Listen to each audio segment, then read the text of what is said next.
It was shortly before noon, on December 17th, 2024, when a fatal car crash took the life of 78-year-old Herman Hall. According to witness statements procured by Louisiana State Police, a green Dodge Charger was responsible for starting the chain of events that ultimately led to a deadly head-on collision. Minutes before the crash, NFL hopeful Kyren Lacy was headed south on Louisiana Highway 20. He illegally went into the northbound lane in order to pass 4 cars ahead of him. According to police reports, what followed was a series of quick decisions made in reaction to Lacy's vehicle. A gold pickup truck was forced to brake suddenly and swerve off to the right. This prompted the Kia Cadenza behind him to swerve left into the southbound lane. That is when she crashed headfirst into a Kia Sorento. The following is bodycam footage from when law enforcement arrived at the scene.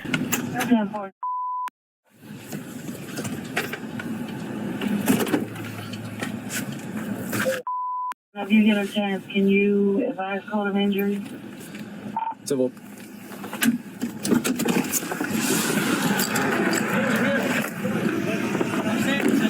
To turn and then she had no get head on. How you doing? Did you see a green Charger flying that way? A green Charger that going that way?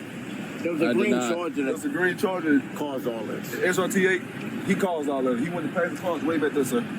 The green Charger collided with these cars? He went right between. He went around right that between. truck, okay? He was passing up with her right now. and she had no choice.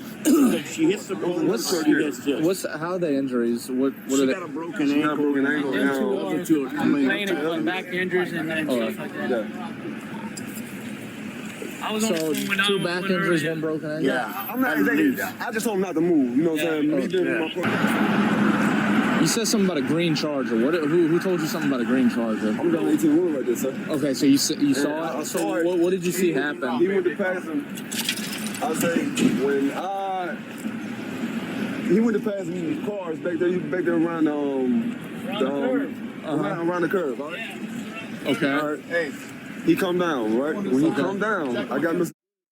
He had his brother that he was taken to the emergency room, to the hospital or something like that, chemo, something like that. Alright. But I got his number also to verify this, because he was the car that was in front of her.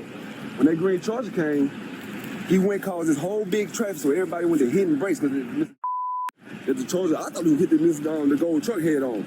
So he jammed on brakes. She was coming down. They was going that way.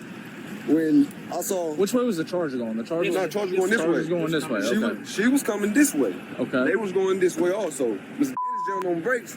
She went to dodge Mr. And that's when she came on. I was watching. I was by the gas hit him, on the left side. She come over and hit him.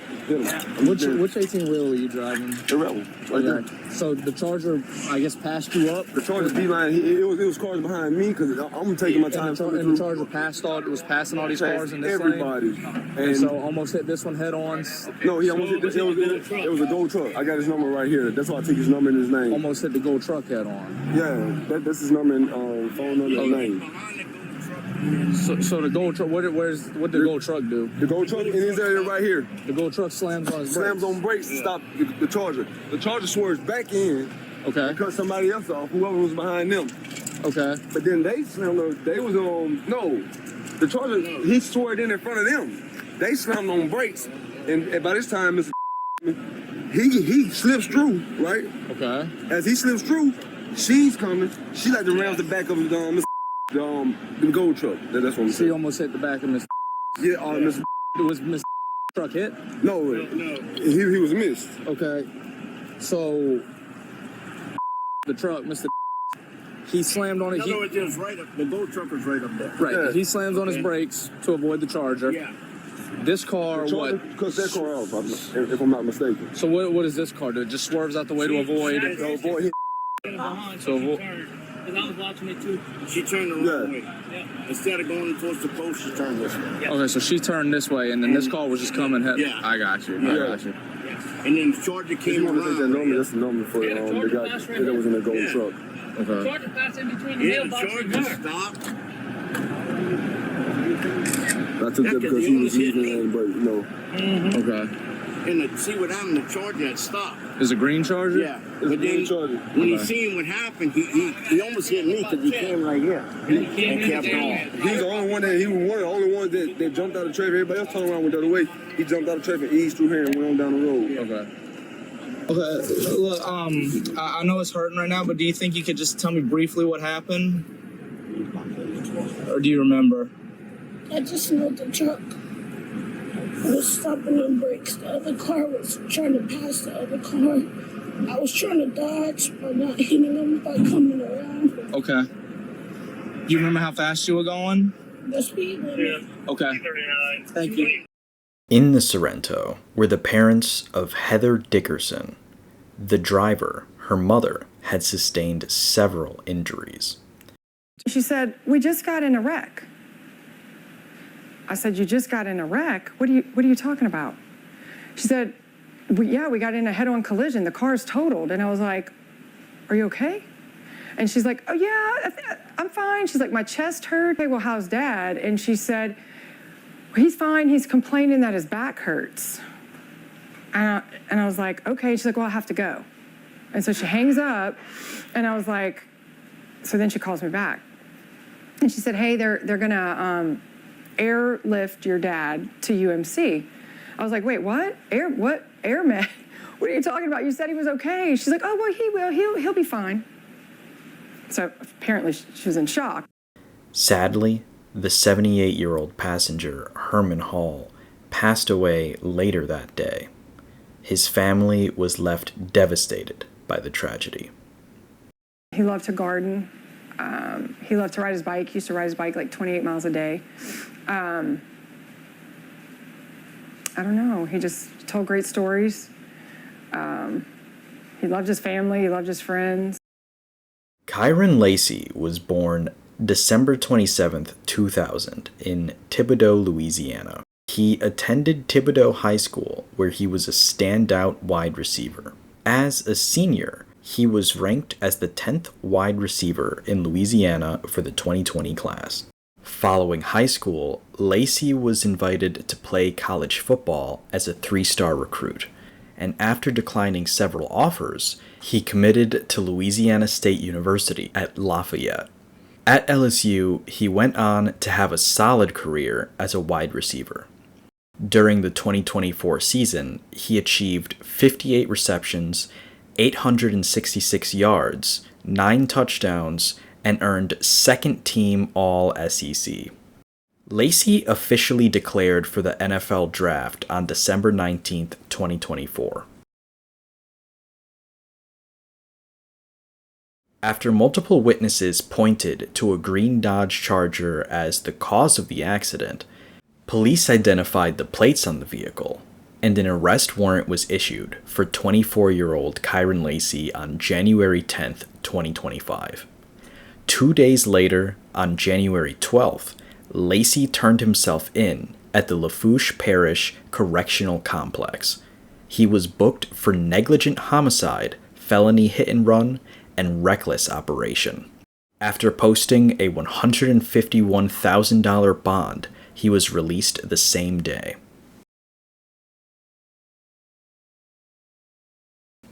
The NFL Scouting Combine is a week-long showcase held every year, where top college football players perform physical and mental tests in front of NFL coaches, scouts, and general managers. It's essentially a tryout for the NFL Draft. The 2025 Combine took place between late February and early March. Already being in the declared player pool, Lacy would have normally been invited to the event. However, due to his arrest earlier in the year, he did not receive an invitation. With his prior accomplishments in college football, some would say he had a very good chance of earning an NFL contract. But now, it seemed like the incident on Louisiana Highway 20 had resulted in irreparable damage to his reputation. Kyren Lacy was set to appear before a grand jury on April 13, 2025. On April 12th, he was in Harris County, Texas, staying with relatives. According to those close to him, he was in a dark state of mind. At around 11:15 p.m., Harris County Police responded to a call about a weapons disturbance. The caller reported that she was in an argument with a family member who had discharged a gun into the ground.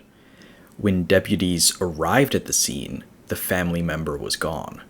A description of his vehicle was broadcast to local authorities. Around 11:35, Kyren Lacy's vehicle was spotted. Deputies attempted to pull him over, which resulted in a chase that lasted for several miles. Lacy's car crashed a short time later. When police attempted to arrest him, they found him dead from a self-inflicted gunshot wound. On April 11th, 2025, the day before the Texas incident, District Attorney Christine Russell's office finalized a report noting several inconsistencies in the Louisiana State Police Department's rationale for arresting Kyren Lacy. This report included data which seriously challenged the idea that Lacy could have been responsible for the crash. On October 3rd, 2025, HTV10 published an interview with Kyren Lacy's defense attorney, Matt Ory. People seem to believe that somehow he hit someone in this accident, or possibly even shot through two cars and there was this explosion behind him. I've heard every version possible. But we can show you the version right now. Yeah, so what you'll see is in the top left of the screen, you're going to see multiple cars just making their way south to Thibodaux, coming from Vacherie. At some point in time, you're going to see the collision, which we're going to know is vehicle number 2 from oncoming traffic colliding with the vehicle of Mr. Hall. You will see another vehicle come to a stop, and then you'll see Kyren Lacy come to a stop. Matt Ory uses the data he obtained from the district attorney's office to expand on the footage you just saw. We know from data that Kyren Lacy did in fact pass 4 cars. There's no disputing that. Further north, Kyren Lacy passed 4 cars. However, he was back in his lane of travel, 92.3 yards. Back in his lane, behind Mr. Hall. At the time of impact, he's 72.6 yards behind the vehicles at the time of impact. Keyword, behind the vehicles. That is not how this story was ever painted. Never. The big narrative spun was, and this is very important, that he was actively passing at the time of this accident. That is extremely important. We know now that is 100% false. He was actually the second car to pull up behind, not even the first. At no point in time did he have to slam his brakes. He wasn't even close to the second car. He just eased in. He eased in. He went straight from there to the facility in Schriever for his football practice. But he had no idea he caused this accident because he didn't think he caused the accident. He didn't cause the accident.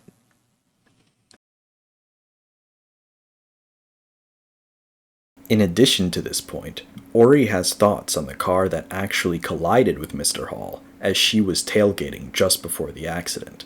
In the following explanation, he refers to this car as Vehicle 2. Vehicle 2 was tailgating, all right, according to the data, again, of the district attorney's office, not me, according to their data. Tailgating at 49.6 miles an hour, 0.5 seconds behind the gold truck, 1.5 seconds before the crash.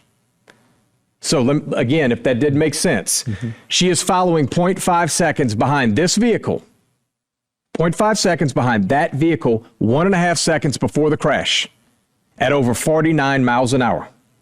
0.5. In addition to the black box data, the law enforcement who arrived at the scene also ticketed the driver for tailgating. When this woman was in the ambulance, they issued her a ticket, all right? You know for what? Take a wild guess. Following too close. They even told her it's in your personal belongings. Fast forward. Another trooper comes and is looking for that particular ticket. And that ticket, they told her, something may happen to the ticket, don't worry about it.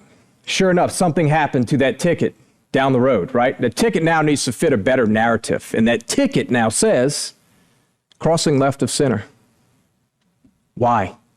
Why? The black box is telling me. The data from the district attorney's office tells me you're traveling 0.5 seconds at 49.6 miles an hour, 1.5 seconds before the accident. That's not tailgating? Ori also believes her version of the events before she collided with Mr. Hall is unrealistic. 5 seconds previous to this crash, she maintained a speed of 49.6 miles an hour, never activating the EBS system until 0.5 seconds before the crash. And you had all this time to see the gold truck, in her words, stomp on their brakes, slam on their brakes, come to a stop, veer off the road. I see another vehicle approaching. I see the Charger approaching. Well, my question to you now becomes, how did you see that vehicle approaching, or him stop, or him slam on his brakes, yet your data says you never touched your brake prior to 0.5 seconds before that crash? So if you're going to tell me a 5 to 10 second elaborate story, it needs to make sense. And when you have the data, not only doesn't it add up, it's not possible. Moving on from Vehicle 2, Ori has concerns about the way police retrieved their statement from the driver of the gold truck. The very first one, what I noticed on the body cam was that the conversation was going on for 4 minutes and approximately 30 seconds prior to the body cam being activated. And of course, when the body cam's activated, I don't know what you said those previous 4.5 minutes, they end up at this individual's house to obtain a statement.